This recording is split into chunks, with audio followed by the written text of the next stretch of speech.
Please, by all means, speak and say what you want. We're live now, so We are live. we are live at this moment. See, and I just got my notification, so people will know that we are ready here. We're doing it.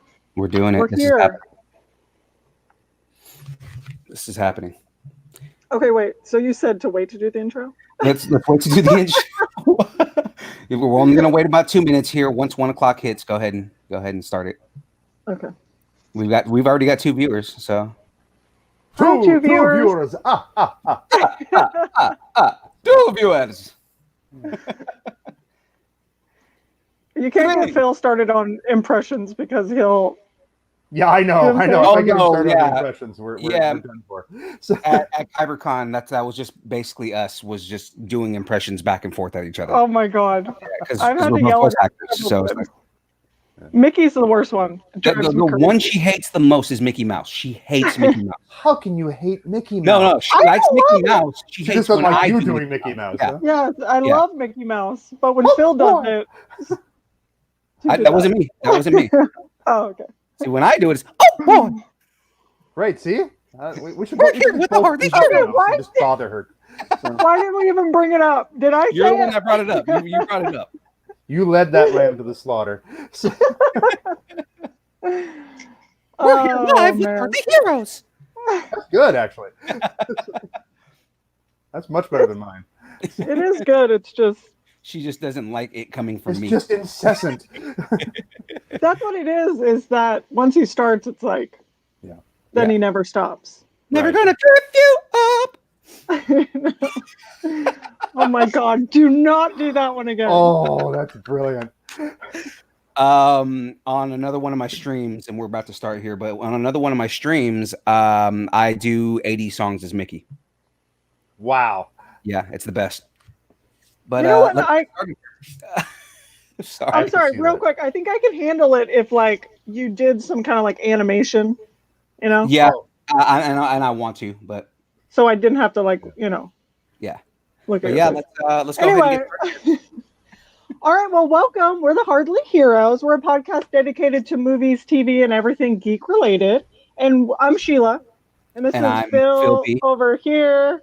Mhm. And we've got a super awesome guest down here, C. Andrew Nelson. hello there. How are you? Pretty good. How are you doing? I'm great. You know, I'm sheltering in place here at the Death Star. So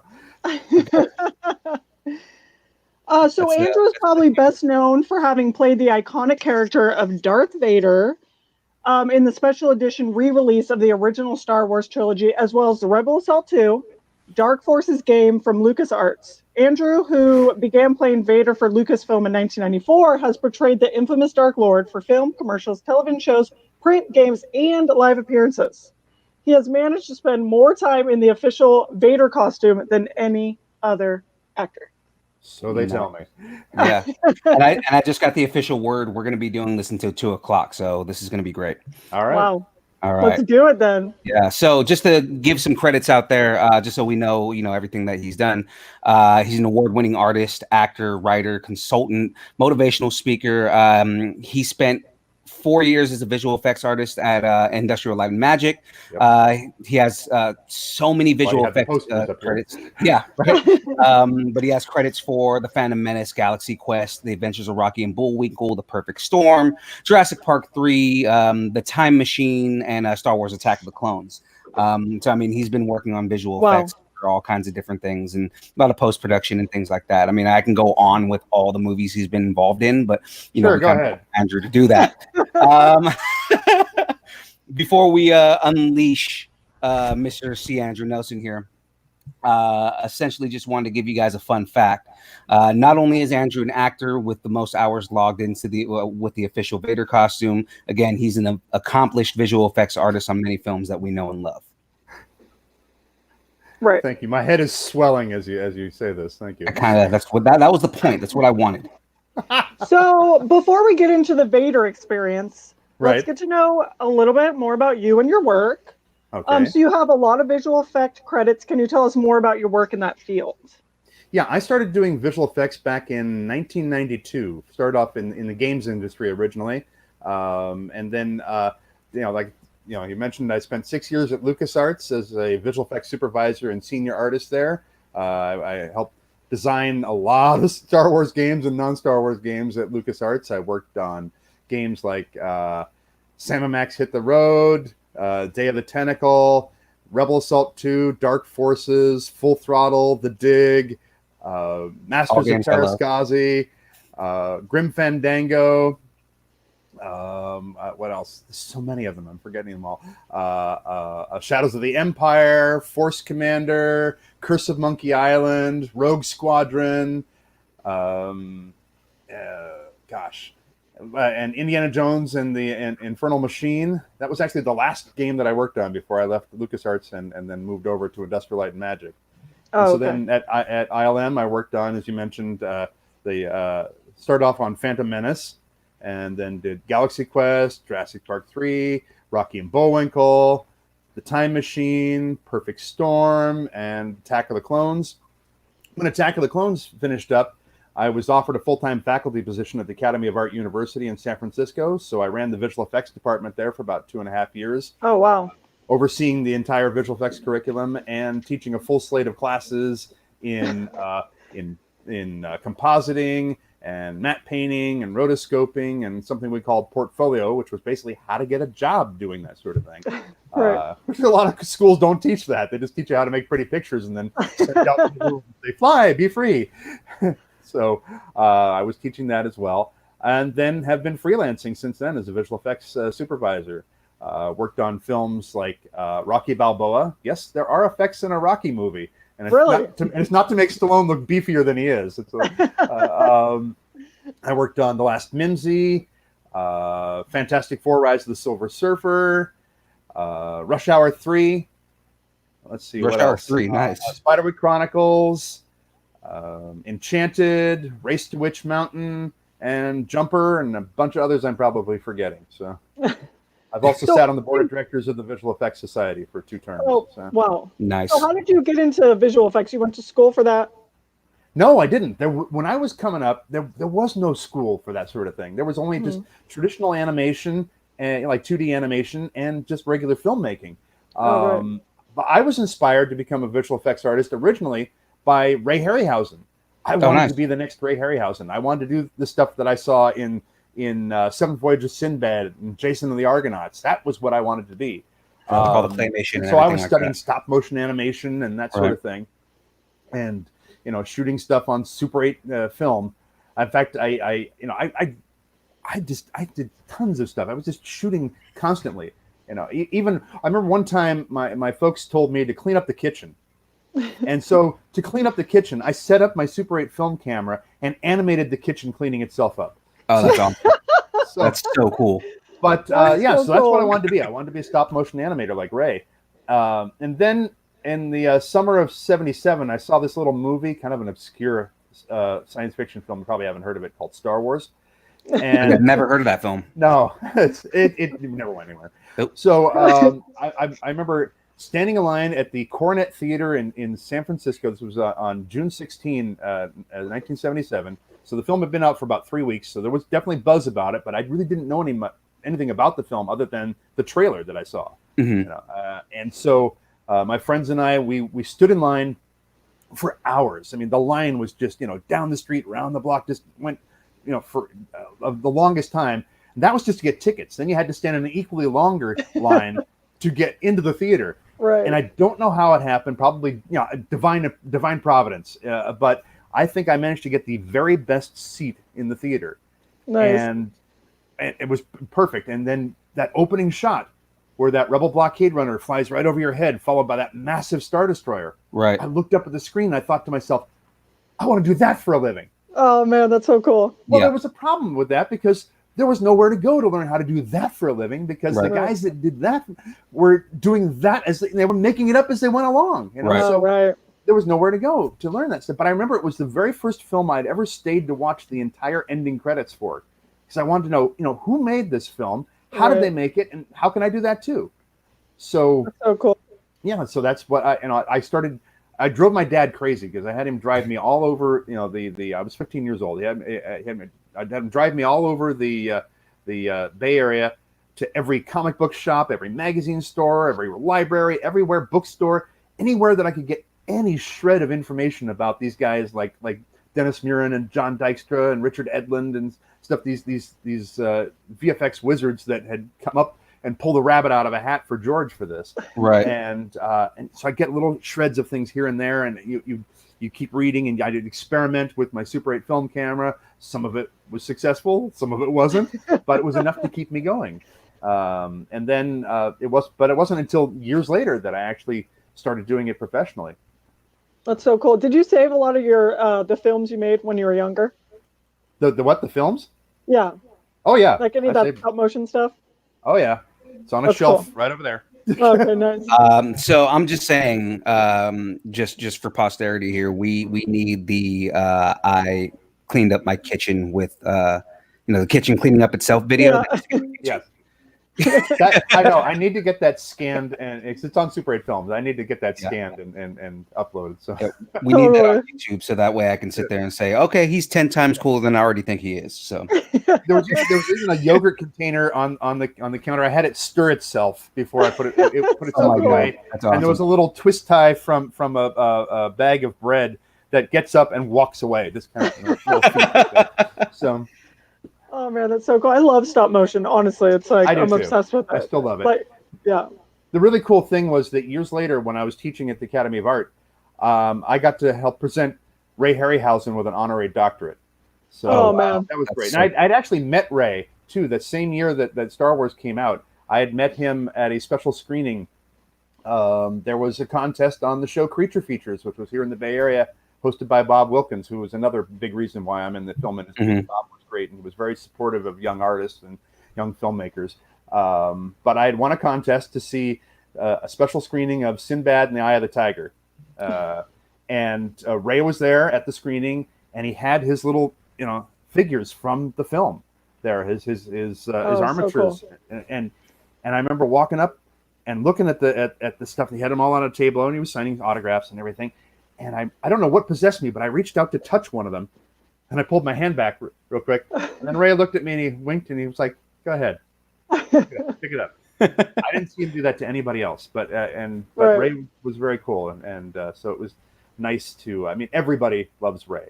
Everybody loved him. He was, we had at ILM there was a very large photo of the Cyclops that from Seventh Voyage of Sinbad that was signed by Ray. I mean, it was huge, wall size. Oh, that's so cool. And right in the lobby, and that was kind of like you come into work every day and you see that, and it's like, yeah, that's why we're all here, because of Ray. So we do have a random question here. Oh, excellent. We I have a random answer. Let's see if they match.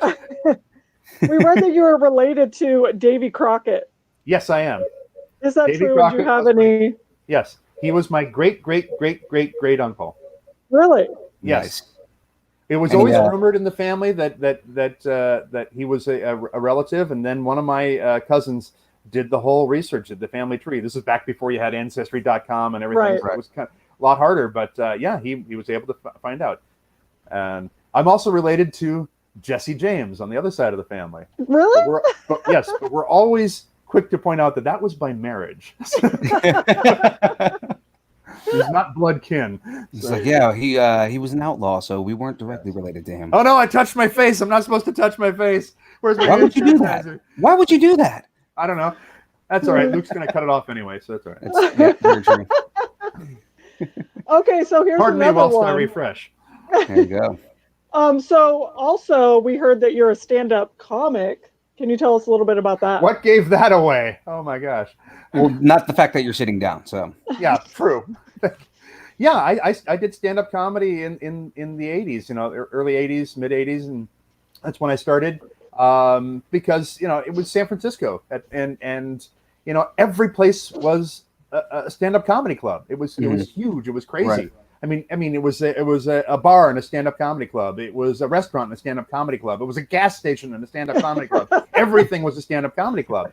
So I was here. I was doing stand-up around the same time as Bobcat Goldthwait and Barry Sobel, and actually Rob Schneider went to my rival high school. Really?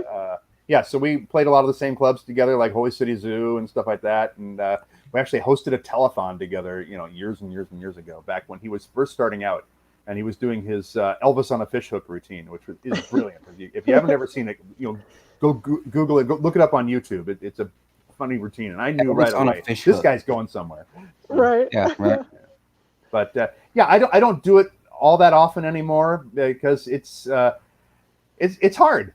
So, Right. if Oh my you, God, I if couldn't you ever want to imagine. do the most exhausting, hard thing you've ever done, do stand up. Right. Because it's not just make me laugh. There's people that'll sit there and go ahead, you just try and make me laugh. Right. Yeah. Totally. Because you got the hecklers, the people who just really want to bring you down no matter what. Yeah. So, or Right. the hard part is if your jokes just don't land.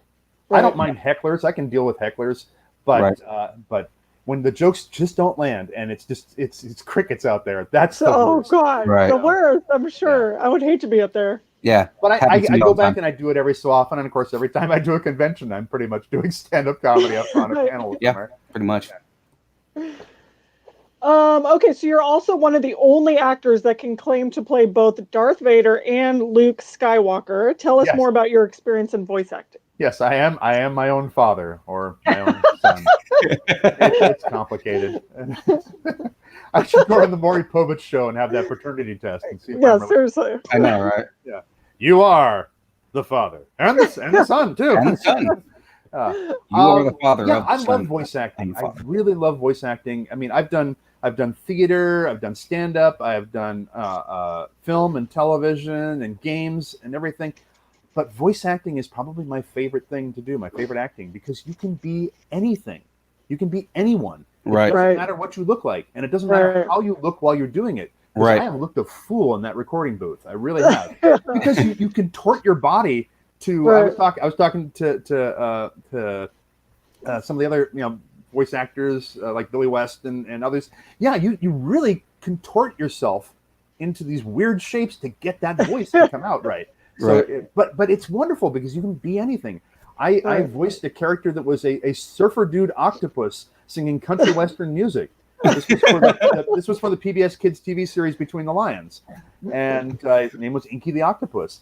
So you got to come up with the surfer dude voice, but you got to get other stuff in there too. And I remember I'm hearing the voices of the producers in my ear. I'm in a studio in Marin County, and they're in Boston somewhere, and at WGBH, and they're talking to me and said, "Okay, now so he's an octopus." I said, "Okay, all right." But he's a surfer dude, so we need that surfer dude kind of voice, that vibe from him. I go, all right. And then he said, okay, but he's going to be singing country western music in this, so you got to have that country western twang in there too. It's like, okay, all right, but don't lose the surfer dude vibe, and remember, you're an octopus. What other job does somebody come up to you and say, remember, you're an octopus? Yeah, like if you hear some of the stories that Welker talks about and like some of the things that they've asked him to play, and because Welker's the man of a million voices, right? Yeah. But it's like you hear about what was it? It was the Smurfs in the ocean. I'm trying to remember what it was. It was another it was another Funimation style show, and they were just trying to capitalize on the Smurfs. But they asked him to play like a lobster that it was like some weird lobster that has a cough underwater or something like that. And they said, and then he comes up with his voice, and it's a lobster with a cough under the water, and it's like, what? How do you come up with these things? Yeah, and that's what happens. You'll be in there, and they'll just throw something at you. Hey, can you do this? Right. And a lot of times you don't get to see the script way ahead of time, but you get to have the script in front of you, which makes it a lot easier. That's what it was. Camera stuff. But how I got Luke Skywalker was I was working at LucasArts, and this would have been 1996, I think it was. And was it 96? Yeah, might have somewhere between 94 and 96. I was looking through the company email. We had a thing where they could send a message to. You could log in and to this one area, on the sort of inner company website. And there would be notices, things like, hey, I'm selling my CD collection or things like that. But there would also be important work-related stuff. And one of the programmers said, hey, we need a scratch track for Luke for this Super NES game that we're doing. And the scratch track would be one that's like a temporary track, one that's just there for them to work with until they record the final version. So I didn't even bother responding to the message. I just ran over to their office and I said, "Hi, I can do it." And so I recorded it right then and there. Nice. And they said later, it's like, "That's really good. We're going to keep this." So that's awesome. And so I ended up continuing doing Luke's voice because it's too expensive to bring Mark into the studio all that often. So, although Mark did come in and do voices for a LucasArts game, but it wasn't Luke Skywalker. Right. Mark Hamill came in and did 4 voices for the game Full Throttle. And you can't even tell that they're not 4 different people. Mark is amazing. He is absolutely brilliant. Yeah. And a heck of a nice guy. Yeah. Mark Hamill is, I mean, there's few guys that we call kings of the nerds, and Mark Hamill is one of those guys. So, like, and then just... I'm just kidding. And he's me. But I mean, like, Hamill's, like, his voice range is ridiculous. Like, it's crazy how many people don't realize that he's also the Joker and that he's the definitive Joker at this point. So he really is. Mm-hmm. Yeah. And he does a wicked Harrison Ford impression. Oh, I've heard that. Really? One. So yes. Oh yeah. I'll have to look that up. It's absolutely Yeah. Actually, we had a question. James Navarro wanted to know: did you play Luke first or Vader? I played Vader first. Yeah. Okay. So, and that was originally just for a live appearance, and I thought it was a one-time only thing. I just thank God I had a chance to do it. But then they just kept calling me back. So I ended up playing Vader 70 times. But it was a couple. It was the Luke thing came not too long after that. Okay. Let's get into some Vader stuff here. All right. So tell us how you became. Are we ready to turn to the dark side? Is that what it is? Yeah, let's go to the dark side here. But let us know how you became Darth Vader. It's Vader time. Okay. I like to tell people I was at the right place at the right time at the right height. I was already working for Lucas there, and I actually at the time I was working in customer support. So that was how I got into LucasArts. Was they had an opening in customer support, and I interviewed for it, and amazingly got the job. And so I was at my desk. Basically, what I did is I was a customer support representative. I was technical support. So if you bought a game from LucasArts and you couldn't get it to run on your computer, and you were all angry, and you looked at the manual and you saw the 800 number in the back, and you called that number, I was the poor guy that answered the phone. Yeah. I did that for about a year and then transferred over to the art department. Then I started at the very bottom of the ladder as an art technician. And so I wasn't even creating art. I was taking the art that the artist did that was in millions of colors, and I was dropping the palette down to 256 colors, which is what Windows could handle at that time, and still trying to make it look good. And but I quickly rose up to visual effects supervisor and senior artist. But I was at my desk in customer support, and my phone rings, and it's the head of public relations. It was a woman that was upstairs from me. And she doesn't start the conversation with hello. She just says, "Hey, Andrew, how tall are you?" I'm 6'5". Why do you ask? She was 5'1". I figured she just wanted something down off a shelf, So then she says to me, "Do you have any acting experience?" And it's like, where's this question coming from? And you know how when you're talking to somebody on the phone, you can't see them, but you can sometimes almost hear a smile in their voice. Yeah, that was what I was hearing. So I knew there was more to this question there. Right. At that point, I'd had about 22 years of theater and film and television, and I let her know that. And then she hits me with this. She says, "Can you breathe for me?" So you start putting the pieces together, and you start thinking to yourself, okay, how tall are you? Do you have any acting experience? It's a Lucas company. Can you breathe for me? And I leaned into my phone, and I went... And I said, okay, so what's going on here? And they were looking for somebody to play Vader for a special charity event for Big Brothers Big Sisters of America at the Marin County Fair. The night before the fair opened, they wanted to have a meet and greet so the kids could have their photos taken with Vader. So I tried on the costume. This is kind of an interesting story in and of itself, too.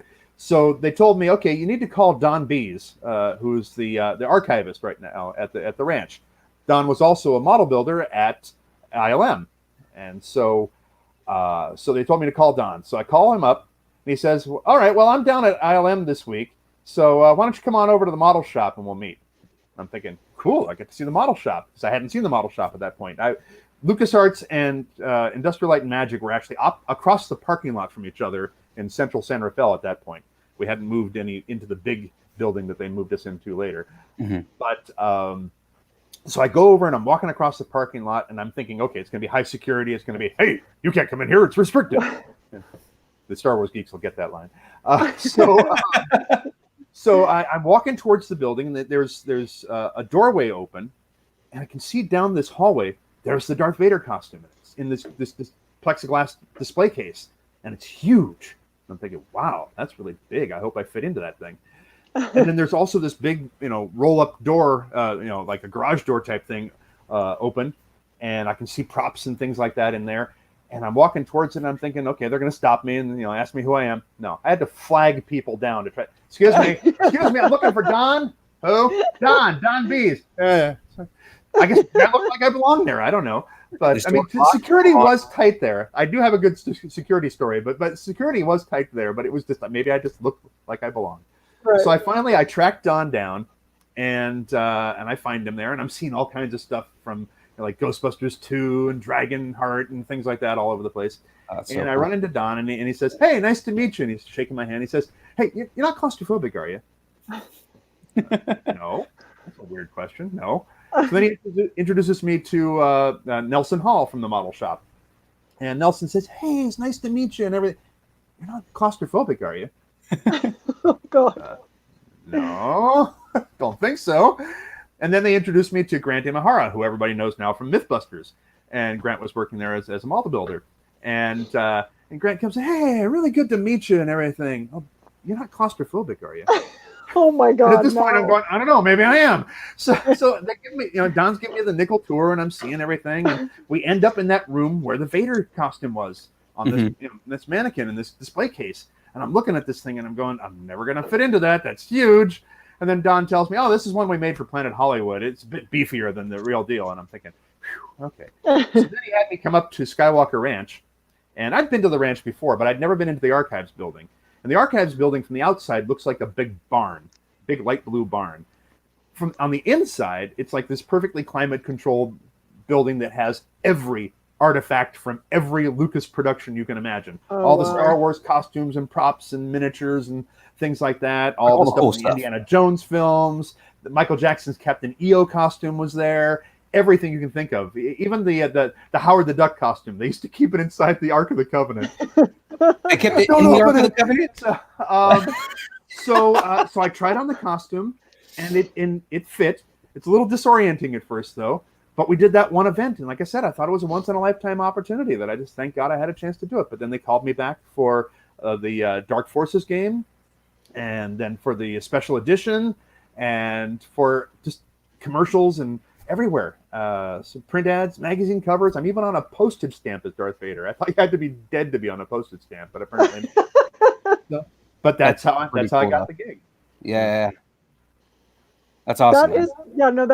That's seriously crazy. Like how it's just, it's just like one little thing, and you're working in, customer support. It's like, it's just so crazy. That is super cool. There's a tall guy that answers phones. We can go ask him. That's what it was. There was a guy. There was a guy that had been doing appearances, live appearances as Vader. A guy named Tom Bewley, and he had been working for Lucasfilm, but he had left the company and moved back home to Michigan, I believe it was, and so there was a vacancy.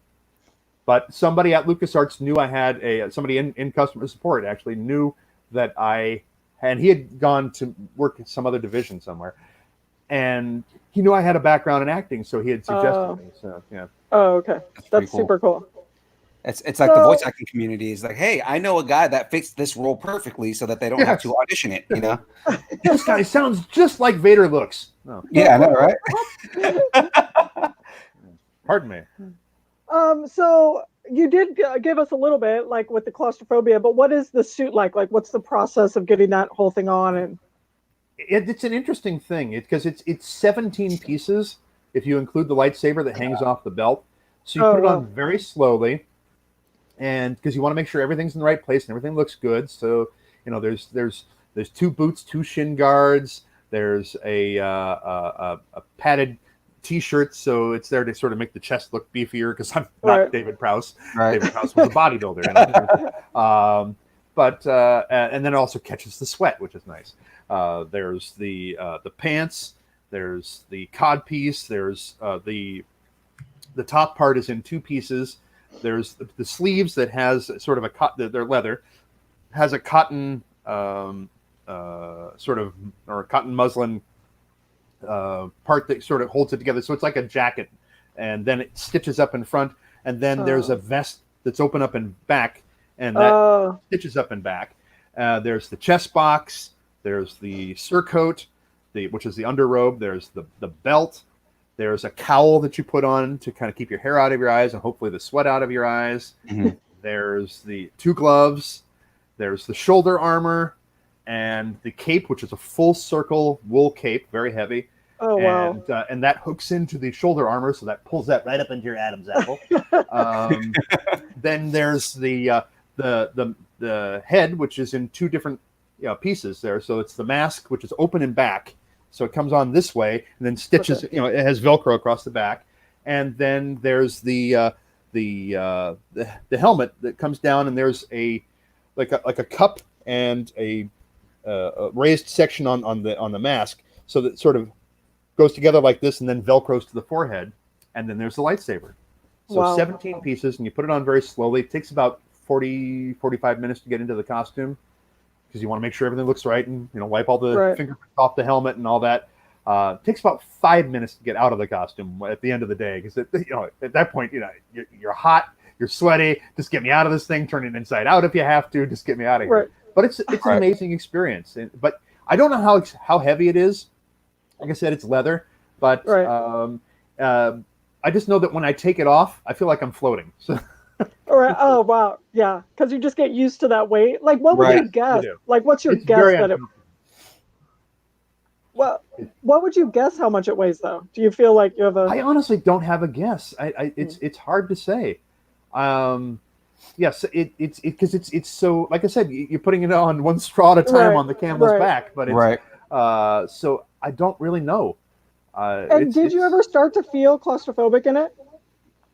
There were a couple of times. He touched his face again. There were a couple of times where there was one time where I was doing a live appearance at USC, at the USC Film School, the Robert Zemeckis Center for Digital Arts, when that opened up, and they had me mingling around with the crowd of people, and different filmmakers and actors were there, and I went for 45 minutes in a crowded room with all that body heat lifting, and I'm completely fogged over. I really can't see very well, and I hope that the head I'm following in front of me is my handler and not somebody else. And it gets kind of weird at that point. But the longest I've ever gone in the costume was 21 hours straight. Holy crap, man. I was shooting a commercial and a print ad for M&Ms, for dark chocolate M&Ms. So Vader's turning them to the dark side. I remember but we only had 1 day to shoot them both in. So I was in the costume for 21 hours straight. I mean, I got to take the head off, but I had everything else on for like 21 hours. Are you serious? So you're just overheating your body. What's that? You're just overheating your body. Yeah. I mean, I just sweated. And we had to go all the way down to Buenos Aires, Argentina to shoot it. Because the agency that was from New York, they had a $300,000 budget, but they wanted to make $1 million commercial. And with the exchange rate, the dollar went 3 times as far in Argentina. So we went down to Buenos Aires, which was beautiful. But they had the studio door open half the time, so that made it even warmer because it's Argentina. But it's a great commercial. You can find it on YouTube. It's called Red's Decision, and it's very funny. And we had David Tattersall, the director of photography from the prequels, shooting it for us, so it looks just like the movies. And we had to rebuild an entire set from Revenge of the Sith from Mustafar. Right. Yeah. That's the one where Red has like the Vader helmet on, right? No. That's in the print ads. You have the yellow M&M had the Vader helmet on. That's what it was, right? Yeah. So it's him and me standing next to each other. But in the commercial, the red M&M, which is Billy West, is sort of arguing with Vader, saying these dark chocolate M&Ms are pretty good, but I don't know. And it's like, so you got to check it out. It's good. Billy West is amazing too. He's great, and he's a great guy. He's a really nice guy. So. So we all know that James Earl Jones' distinct voice as Vader. Yes. How well can you match his voice if you tried? I could, well, with a little bit of warm up and some audio sweetening, I'm probably okay. But I've never been called upon to do Vader's voice professionally, but I think with a little bit of work I could. I mean, I don't don't ask me to do it now because I don't have warm up for it. But that's the thing. If people ask you to do, do the voice at convention, it's like, well, I never was the voice, but they'll ask me to do Luke right on the spot, and you have to kind of get into it. It's not that easy. No, totally. Right. I mean, some things. I mean, I could do the Surfer Dude Octopus probably just at the drop of a hat. But I want to hear the Surfer Dude. Yeah, can we hear that? Hi, Gus. Oh, you should come play with me, man. I got some great games we can play. That's great. That was Inky. Okay, well, we have some just regular questions that are not what did you have Vader for lunch, related. Andrew? That kind of question. That's exactly the question we were going to ask you right now. I haven't had lunch. You haven't had lunch? No, I haven't had lunch. Okay, what about this? What do you like to do in your spare time? What do I like to do in my spare time? Right over there behind my shoulder, you will see a fish tank. I was wondering. That is my all obsessive hobby. Really? I've been hooked on fish tanks since I was about 10 years old. I don't know. It's just something that I love to do. I keep fish, and I have a whole YouTube channel all about tropical fish called Aquatasy. Aquatasy. Aquatasy. It's a fresh look at the hobby of fish keeping from a humorous and cinematic perspective. So, oh my god, that sounds awesome. Yeah, so I use my cinematic sensibilities as a visual effects artist and actor and all of that with my fish tanks when I'm aquascaping them, that sort of thing. And I kind of fell into having a YouTube channel, hadn't actually planned to do it. Right. I was on an online forum trying to get some information about a fish species, and everybody on the forum was like, hey, let's all post videos of our tanks. So I thought, all right, I'll join in. But me being me, I can't just like get out the cell phone and shoot something and upload it. No, I got to add titles to it and graphics and edit it all nice and music and everything. I mean, you see what I'm doing here, so. Yeah, so I was looking for somewhere to host the video, and I thought, well, YouTube seems easy, but you have to create a channel for yourself. Yeah. So I thought, well, I better give the channel a name. Well, if I'm going to give it a name, I better get a name that I can get a URL for, and just sort of snowballed from there. So I did that first video, and I uploaded it and put the link on the forum, and everybody was like, dude, that's great. You should do another one.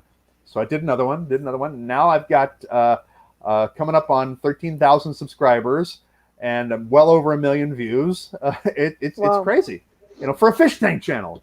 But it's Darth Vader's fish tank channel. So that's true. But yeah, that's what I do. I keep fish tanks, and we got 6 of them up and running in the house because that's as many as my wife will allow me at this point. So, how big is your biggest one? The funny thing is, I personally have never owned a tank any larger than 20 gallons, which is so sad. Cue the violin music. Yeah, well, but my son has a 36-gallon Beaufront tank, which is one that's kind of curved in front like that. Mm-hmm.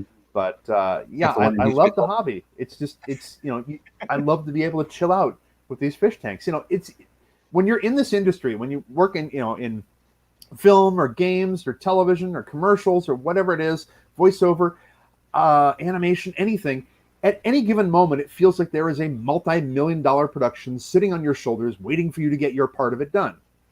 That's how it feels. The reality of it is, there really is a multi-million-dollar production sitting on your shoulders waiting for you to get your part of it done. And that's a lot of stress. Right. So that's why I have my fish tanks, because it allows me to de-stress and everything. Right. So, yeah. So I also have very sassy back-talking fish. So. Well, I was going to say, what kind of fish are there certain types of fish that you normally have, or it's all I do all freshwater, because I like planted aquariums, so I do freshwater with aquatic plants and that sort of thing.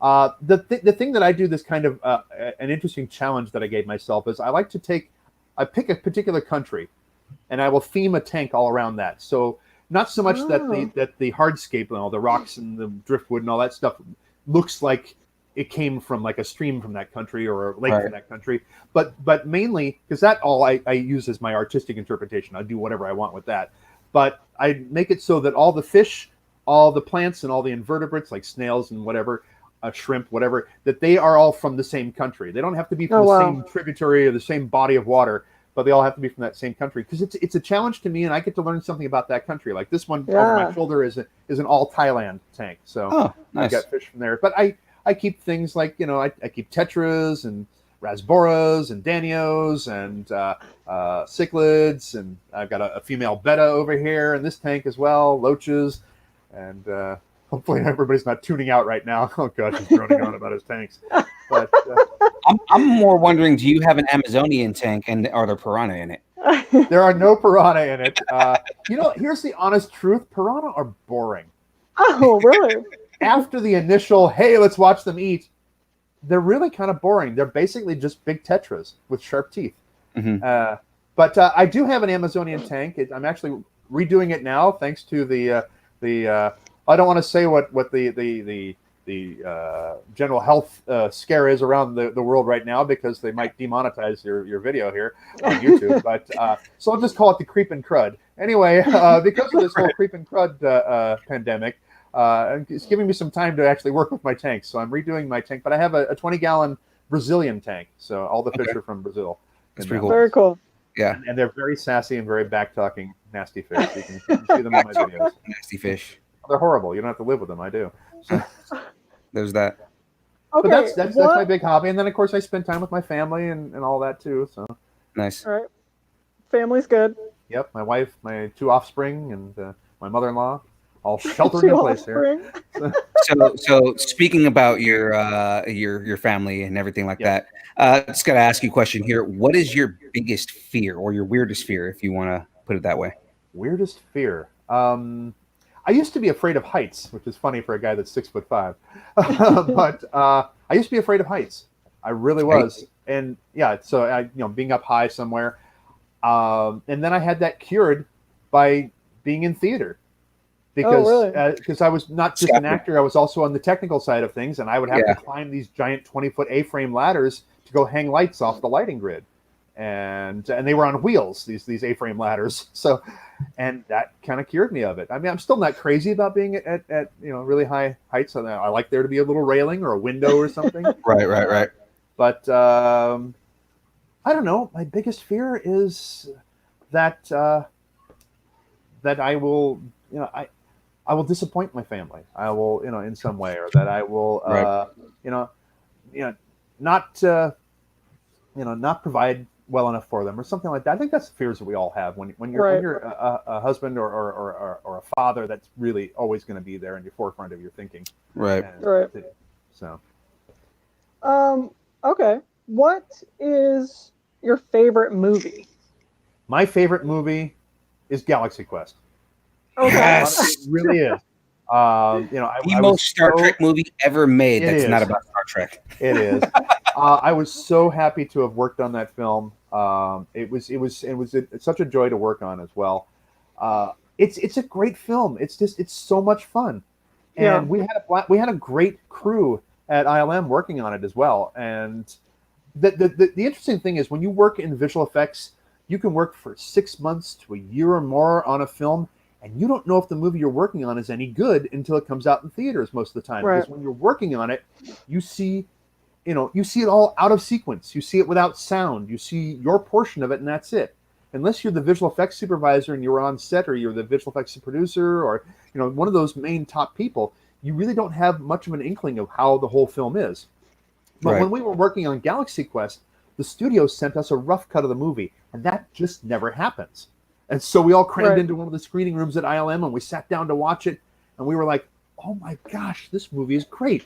Even in rough cut form, it was just fantastic, and we were just really jazzed to get it, finished. So I'm just so pleased to have worked on it. And it's one of those films that, like, if I'm flipping through the channels and I come across it, that's it. I'm done. I have to sit down and watch it from wherever that point is and watch it to the end, just every time. It's so funny because it's like I have a copy of it. I worked on the darn thing, but I always do that every time. Yeah. If there was a burning building, and the last known copy of Galaxy Quest and the last known copy of Citizen Kane were in that building, I'm sorry, Orson Welles. I'm going with Galaxy Quest.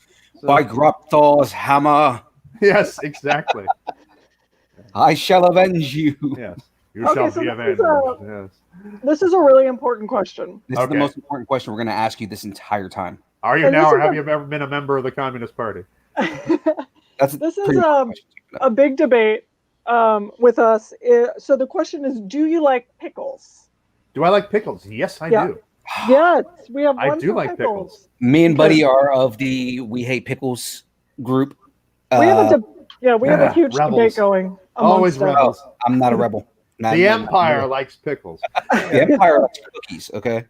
Yeah, it's funny. When I was growing up, I was all about the sweet pickle. Now I'm all about that kosher dill. So, gotta have the dill. Gotta have it. I could sit and eat just a giant kosher dill. Like it was an apple. Yeah, the Empire. Then again, I'll eat a whole raw lemon, skin and all, like it was. I was going to say, and not even flinch. Again, another That's fun how fact. dark side I am. Yeah, I was going to say another fun fact that people don't know. Right, the dark side does like cookies, but Vader doesn't like chocolate chip. I don't like chocolate chip cookies. No, I don't. I've never liked chocolate chip cookies. I don't know what it is. I like the cookies. I like chocolate chips, but I don't like them together. What? That's crazy. No. And actually, I don't eat them now, even because I've been caffeine free since '93. So. Wow. Yeah. That's crazy. Okay, what about this one? Dinosaurs or dragons? Oh, that's a tough one because they both fall under the category of Ray Harryhausen. So, man, that's really hard. Okay, I guess I'm going to go with dinosaurs. Okay. Yeah. And the reason being is because I'm a big Disney theme park fanatic. I would not be in this business at all if it wasn't for Disneyland. When I was 6 years old, my mother took me to Disneyland for the very first time. This was 1968, so do the math. I'm 57. I'm going to be 58 soon. So, but he looks so young. Thank you. You look so young. Thank you. So you missed your cue earlier. I did. I wasn't standing on the X. It was my fault. Back to one. All right. So my mom took me to Disneyland for the very first time, and I had no idea what Disneyland was. And she was trying to explain it to me, and she was explaining it as like the biggest carnival you ever saw. And I'm thinking, well, why do we have to drive so far? Why do we have to drive 400 miles to go to a carnival when one's going to be at this local supermarket in a couple months? So we drive all the way down there, and I'm doing the whole, are we there yet? Are we there yet? Are we there yet? And so finally, my mom, when we finally get there, we check into the hotel, we drive into into Disneyland, we park the car, and she's like, okay, we're there. And I look, and it's the world's largest parking lot. I've never seen a parking lot this big in my life. Now it's Disney California Adventure, but back then it was parking lot. And she's dragging me towards the front entrance, and I'm hearing in the distance, I hear, your attention, please. The Disneyland Limited now arriving at Main Street Station. And I'm thinking, what's this? And I'm hearing, the clang of the bell and the whistle on the train and everything. And I see the monorail go whizzing over my head, and I'm like, wow. And we step onto Main Street, and my life changed forever at that point. And we rode that Disneyland Railroad all the way around the park, and you see the dinosaurs, in that primeval world diorama. Yeah. And I remember as a 6-year-old, most little kids, they'll buy into the fantasy of Disneyland. It's like, this is where Mickey and Minnie live, and quick, do your Mickey impression. Oh my God, what's going on now? Yes. So, boys and girls. I'm mad. So, but most little kids will buy into that fantasy. I was not like that at 6 years old. I knew it was all make believe, but I wanted to know how did this place come about? And so that was what got me studying, cartooning and drawing and animation and acting and effects and makeup and costume design and everything, all of that stuff, magic, studying magic and stand-up comedy, because I wanted to help make a place like Disneyland. And you flash forward many years later, I actually worked on some Disneyland attractions. I worked on I consulted on the Pirate's Lair on Tom Sawyer Island overlay, and I worked on World of Color and things like that. So cool. But so because of that, I think that's why I like dinosaurs so much. So that and watching films like Valley of Gwangi and stuff like that. So right. So we have some questions, maybe, right, Phil? Okay. Maybe they're questions, maybe they're statements. We'll find out. We'll look at the punctuation and see. Right. So right here from James Navarro, we have so when it comes to your stand-up, did you have any bomb moments? Oh yeah, absolutely. There are bomb moments. I think I bombed the very first time that I did stand up. It was a very bohemian crowd, and there were actually like children and dogs running about and everything. It was an odd. It was like it's some loft in downtown San Francisco, south of Market, and it was very strange. Yeah, so yeah, it didn't do all that well. I think that's probably the only time that I really kind of like, I don't know if these jokes are doing well. Occasionally you would have like one joke that would just like not land at all, and then you just turn that into a joke. You know, that didn't work. There was another time where I was doing jokes that I think that the crowd skewed much older than what I was doing. I think they were all sort of 60s, 70s in age, and I was late 40s or something, and the jokes weren't landing. I'm doing stuff about my kids, and they're like, I don't even want to hear about my grandkids, So yeah. All right. So again from James Navarro. So when are you going to complete the trio and play Leia? Oh gosh, that's funny. I'll have to go hang out with Julie Nolan and get some lessons from her. She's brilliant. She's such a wonderful voice actress and on camera actress too. And she's been the voice of Leia for quite a few years now. And she's so wonderful. I told her that it's like, you don't do an impression of Carrie Fisher. You play Fisher's Leia. You play Leia. And that's what you want. Yeah. Right. I don't know. I'll have to work on that one. Yeah. This one's from Jennifer Swan. Can the suit parts be cleaned? I imagine the sweat adds up. So yes, they can. Hi, Jennifer. Yes, they can. There was one particular dry cleaners in Marin County, and I can't give the name of it because they probably still use them for various things. That they trusted, Lucasfilm trusted with all the costumes. Wow. They would take the Vader costume down there to the dry cleaners.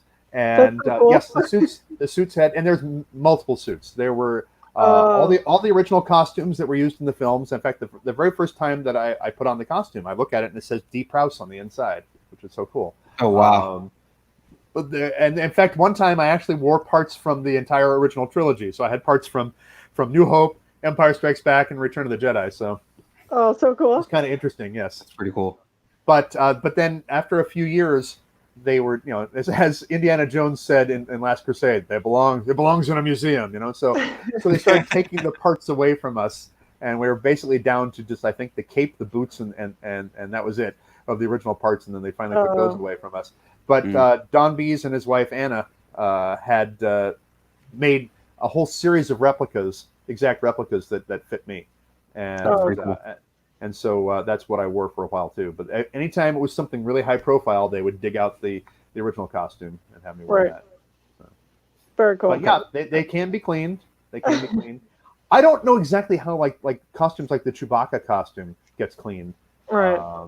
Maybe you take it down to the vet. I don't know. Yeah, I imagine they steam clean it like a carpet. Yeah. It's yak fur. It's actual yak fur. I was gonna say, because he's a giant walking carpet. Remember? Yeah. Will somebody get this giant walking carpet out of my way? Yeah. Yeah, so take it to Stanley Steamer, I guess. I don't know. There you go. I mean, that's what you would think. Any more questions, Phil? Got one more here. So from Anthony Tuck, was it cool working on Jurassic Park 3? What was it like working on Jurassic Park 3? Oh, he was saying, was it cool? But yeah, it was cool. But it was, oh my gosh, I did a lot of shots on that. I really forgot how many shots I did on Jurassic Park 3. Until I watched it again recently, and I'm going, oh, that's my shot. Oh, I worked on that too. Oh my gosh, I worked on just dozens and dozens of shots on that thing. Right. A lot of what I was doing, I was working on with the compositing team on that. So I'm doing a lot of things where it's like I didn't create the dinosaurs, but I made it possible for them to get into the shots. Otherwise, people like Sam Neill look like they're running away from nothing. Help! Nothing. From a tennis ball. There's a tennis ball chasing me. Yes, it's tennis balls, because they use the tennis balls as tracking markers out there on set, on location. And so, otherwise he looks like, whoa, he's being stalked by Venus and Serena, but it was a great film to work on. It was nice because we had almost the same crew that we had from Galaxy Quest to kind of move over and work on that. and then that was just really good. And then Joe Johnston was the director of that, and Joe Johnston I think is a really wonderful director. I don't think he gets enough props for how good a director he is. He also directed The Rocketeer, Captain America: First Avenger, which I love that film. I always think that's a film Walt Disney would have made, and so was Rocketeer. I think those are films that he would have made. And the nice thing about Jurassic Park 3 was I got to do a lot of different types of things on that film, as far as matte painting and compositing, and a lot of digital paint and rotoscoping and stuff, but also some really, really long, tedious things to do as well. So it's not all glamour, folks. So before we go, we have a few questions that are Hardly Heroes questions that we ask everybody that we interview. What's your blood type? So social security number and your last 4 digits of your credit card. So who is your favorite superhero? Who is my favorite superhero? Man, that's a tough one. Okay, I'm going to go obscure on this one. I'm going to go Legion of Superheroes. I'm going to go Matter Eater Lad. Wow. That's a that's like the goofiest and yet coolest character. He's a character that his superpower was he can chew and digest anything. Really? Yeah. That's actually pretty good. You think, how could he actually end up in the Legion of Superheroes? But that was my comic book when I was growing up. I was reading adventure comics with Superboy and the Legion of Superheroes, and then later on this it spun off as just Superboy and the Legion of Superheroes. But I love that, and that was I'm just going to go with that one. Okay, I mean, there are a lot of others that I love. I was always it's funny because growing up I read DC comics. I really didn't read Marvel comics that much, but now it's like I love the Marvel movies. Absolutely love the Marvel movies, and I'm not that crazy about the DC movies. I do like the Arrowverse. I watch the CW stuff. So. Matter Eater Lad. Wow. Matter Eater Lad. There's one you'd never heard before. Nobody answered that question that way, did you? No, I've never heard that one. Who is your favorite villain? Who's my favorite villain? I am. Okay, love it. That's let's see. My favorite villain. Oh my gosh. That's kind of a tough one. There's so many good villains out there. Yeah. The villains are always the best characters because they get over the top and a little bit camp and everything. They're always the funnest ones to play. Gosh, it's hard to beat Darth Vader. It really is. Oh, definitely. Yeah. It is. Okay, that's a good one. That works. Okay, if you could have any superpower, what would it be? Flying. Yeah. I would love to be able to just fly. Even though you're said the guy who has a fear of heights. No, I was just going to say that. Well, I wouldn't be falling, would I? He's like, wait, I'm fine. No, I'd like to have the superpower of being able to eat and digest anything without gaining weight. Matter Eater Lad. No, I would love to have the power to fly. So. Okay, that's a good one. Okay, in a zombie apocalypse, what would be your weapon of choice? But there's no guns allowed. So you have to pick some kind of weapon. Zombie apocalypse. No guns allowed. All right. I'll take a big jar of acid. That's a big jar of acid. So, yeah, but how would you distribute that? Like, I'll just pour it on the ground. It should slow them down because I say keep lumbering towards me. They'll just dissolve a little bit further, and then, there you go. And then I'll be safe. A little spray gun, or I guess like spray gun, a super soaker with acid in it. Yes. Them? Yeah, just like a pepper spray or something instead. Right. Okay, so those are our Hardly Heroes questions. So we ask everybody. We just really need to get inside your head about that. Right. So, we have just 3 minutes, but do you have any advice or tips for up and coming visual artists? Yeah, absolutely. I mean, first of all, study your craft, learn what you can. You don't necessarily have to go to college to do that, but there are a lot of great college courses now. And the main thing is keep practicing it and get your work out there where people can see it. Right. Don't keep thinking, I got to get it perfect before I show it to anybody. No, perfection is the enemy of progress. It really is. You've got to get eyeballs on your work so that people can see it and give you feedback, people that you trust. Not just your mom and dad. It's like, my baby did such a wonderful job with that. But get it out there for people can see, and then network so that you can actually start doing it. Right. Even if it's just doing stuff on YouTube or whatever, get it out there for people to see, and just just keep studying and studying, and don't give up. Never give up, never surrender. So never give up, never surrender. Yeah. And if you're at a convention where there's somebody like me, pick my brain, ask me questions, that sort of thing. And if people want to find out where I'm going to be when this whole lockdown is unlocked, they can go to candrewnelson.com. See how I squeezed that in there? candrewnelson.com, and they can go to the events page and they can find me there. Also, during this whole lockdown, I'm going to try to arrange it so that if people want a signed photo from me, they can order one from there. We're going to get that going. I mean, currently there's just a few things that are on eBay through a group called Charitable Stars that helps people like me get their signed autographs out there and help it raise money for charity. So I raise money for the Starlight Children's Foundation. That's very cool. So, but yeah, you go there and you go to the store, and we're working it out so there'll be. If you want to order something and have it signed, it can be done through there. And then if people can find me on Facebook, I'm C. Andrew Nelson on Facebook. I think I'm the only C. Andrew Nelson on Facebook. I'm C. Andrew Nelson on Instagram. I'm also Aquadacy on YouTube and Aquadacy on Instagram. And I'm C_Andrew_Nelson on Twitter because some guy in Australia has it without the underscores and he's not using it and he won't give it up. So. Okay, well, very cool. So I think that's it. This was a blast. Thank you so much. And actually, also, you can check out, I'm going to start doing my own podcast soon called The Forced Perspective. And if you want to find out about that, you can go to a website called themeparkology.com. They produce these wonderful documentaries. This is one that I actually was the editor for, all about theme parks and attractions and that sort of thing. Jerry Cornell from Theme Parkology asked me to be the editor for this one on Pirates of the Caribbean, the whole history of the ride and everything. And I said, of course. Yeah, exactly. Awesome. So check it out, themeparkology.com. And that's where the Forced Perspective is going to be streaming from before it goes to other platforms. And that sort of Awesome. Well, thank you so much for letting us interview you. This was a great time. Yeah, this has been fun. The Force is strong with you. Is it? Yes. Is it? Oh, can I do it? Am I allowed to? All right, cool. Well, thank you so much, everybody. Thanks for tuning in. Thank you, everybody. All right, bye. See you guys later. There we go.